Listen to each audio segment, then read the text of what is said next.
లోపాలు ఉంటే మనం సరిదిద్దుకోవడానికి ప్రయత్నం చేయాలి. నేనే రాజు, నేనే మంత్రి అంటే నేనే ముఖ్యమంత్రిని, నేనే మున్సిపల్ మంత్రిని. ఈ ఎన్నికల ప్రతి ఫలితం నా పనితనానికి గీటురాయి. నేను కష్టపడుతున్నాను, ప్రజలు విశ్వసించి ఖచ్చితంగా 80% ఆశీర్వదిస్తారు. కొన్ని పనులు అయినా కాకపోయినా ప్రయత్నంలో లోపం లేదు. మా వాడు నిజాయితీగానే పనిచేస్తున్నాడు, మా కోసమే పనిచేస్తున్నాడని పేదలు నమ్ముతారని నేను చెప్పినా. ఎన్నికల కంటే ముందు 2 రోజుల ముందు నేను ప్రెస్ మీట్ పెట్టి క్లియర్గా చెప్పిన.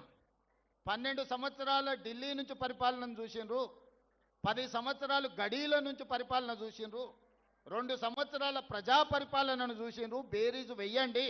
12 ఏళ్ళకి ఏం తీర్పిస్తారు, 10 ఏళ్ళకి ఏం తీర్పిస్తారు, 2 ఏళ్ళ పరిపాలనకి ఏం తీర్పిస్తారో మీ విచక్షణను వాడి మీరు తీర్పు ఇవ్వండి అని చెప్పి ప్రజలకు విజ్ఞప్తి చేసిన.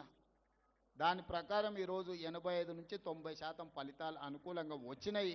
దీన్ని ఇంకా అభివృద్ధి పదం వైపు నడిపించే బాధ్యత నాకుంది. దీనివల్ల నేను విర్రవీగను. గెలిస్తే ఉప్పొంగడము, ఓడిపోతే కుంగిపోవడం నాకు లేదు. నేను అన్నీ చూసిన. జడ్పీటీసీ నుంచి ముఖ్యమంత్రి వరకు 20 సంవత్సరాలలో అన్ని హోదాలు చూసిన. కానీ ఎప్పుడు కూడా ప్రజలకు దూరంగాలే, పేదవాళ్ళకు వ్యతిరేకమైన నిర్ణయాలు తీసుకోలేదు. రాబోయే 20 సంవత్సరాలు కూడా ఈ పేదల కోసమే పనిచేస్తా, ఈ పేదల సంక్షేమం కోసమే పనిచేస్తా. మా లంబాడ సోదరులకు అందులో ప్రత్యేకమైన భాగస్వామ్యం ఉంటుంది. మా దళితులకు ఇవ్వవలసిన గౌరవం తప్పకుండా ఇస్తాము. ఇక సంత్ సేవాలాల్ మహారాజ్ గురించి మనం గొప్పగా మాట్లాడుకుంటున్నాం, కానీ ఒక్క పుణ్యక్షేత్రం కూడా తెలంగాణ రాష్ట్రంలో లేదు.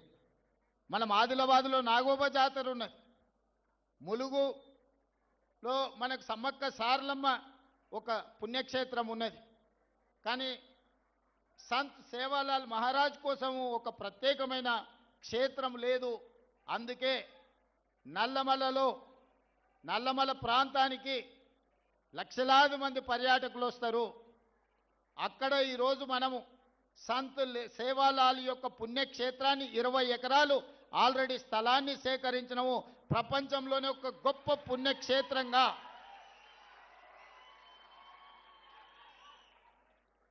బ్రహ్మాండమైన పుణ్యక్షేత్రంగా వచ్చే సంవత్సరం ఈ తారీఖు నాటికి అక్కడే ప్రారంభించుకుంటాం, అక్కడే కార్యక్రమం చేసుకుంటాం.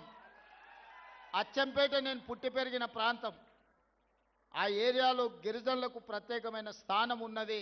అందుకే సంత్ సేవాలాల్ మహారాజ్ పుణ్యక్షేత్రాన్ని ఈరోజు అచ్చంపేట అడవుల్లో ఈరోజు అక్కడికి వచ్చే మా గిరిజన సోదరులకు ఒక గొప్ప పుణ్యక్షేత్రంగా మార్చి, ఆ పైన శ్రీశైలం మల్లన్న దగ్గరికి పోయినా, నల్లమల ఫారెస్టులో రాజీవ్ గాంధీ టైగర్లను చూడడానికి పోయినా, సంత్ సేవాలాల్ మహారాజును చూడడానికి పోయినా, మీకందరికీ ఒక పుణ్యక్షేత్రంగా గొప్పగా ఉండాలి అని ఈ ప్రభుత్వం 100% 20 ఎకరాలలో అద్భుతమైన పుణ్యక్షేత్రంగా 15 కోట్ల గిరిజనులు ఈ దేశంలో ఉన్నవాళ్ళు కానీ 40-50 దేశాలలో ఉన్నవాళ్ళు వచ్చి సందర్శించుకునే విధంగా పుణ్యక్షేత్రాన్ని డెవలప్ చేసుకుందాం.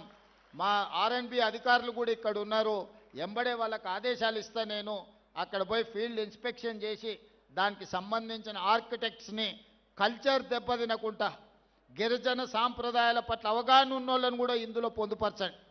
కొన్నిసార్లు మనం ఆర్కిటెక్ట్ని పెడితే వాడికి ఉన్న అవగాహనతో వాడు చేస్తాడు, చివరికి వస్తే గిరిజనుల సాంప్రదాయం దెబ్బతిన్నది, మా సాంప్రదాయం ఈ కళారూపాలలో లేదు అని కొన్నిసార్లు మనకు అపవాదు వచ్చే ప్రమాదం ఉన్నది. అందుకే మీ శాఖలో ఉన్న అధికారులు అందులో బాగా విశ్లేషణ చేయగలిగిన వాళ్ళు గిరిజన సాంప్రదాయాన్ని అక్కడ రిఫ్లెక్ట్ చేసే విధంగా ఆ ప్రణాళికలు సిద్ధం చేయండి.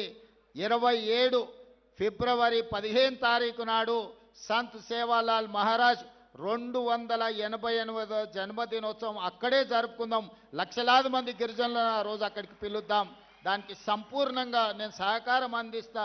దేశంలో ఎక్కడి నుంచైనా గిరిజన సోదరులు సేవాలాల్ మహారాజును దర్శించుకోవాలంటే మా అచ్చంపేటకు రావాల్సిందే.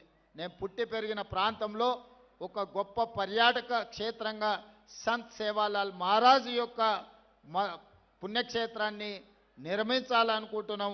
వేదిక మీద ఉన్న ప్రజాప్రతినిధులే కాదు, ఇక్కడ ఉన్న అధికారులకు కూడా నా విజ్ఞప్తి, మీరు దాన్ని ఒక జాగ్రత్తగా భక్తి శ్రద్ధలతోనే అది నిర్మించుకునే విధంగా పని చేయాల్సిందిగా వచ్చే సంవత్సరం అక్కడనే ఉత్సవాలను జరుపుకుందామని మీకు అందరికీ తెలియజేస్తూ ఇంత అద్భుతమైన కార్యక్రమాన్ని ఏర్పాటు చేసి ఇక్కడికి విచ్చేసిన సోదరులందరికీ మనస్ఫూర్తిగా ధన్యవాదాలు కృతజ్ఞతలు తెలియజేస్తూ మీ దగ్గర సెలవు తీసుకుంటున్నాను.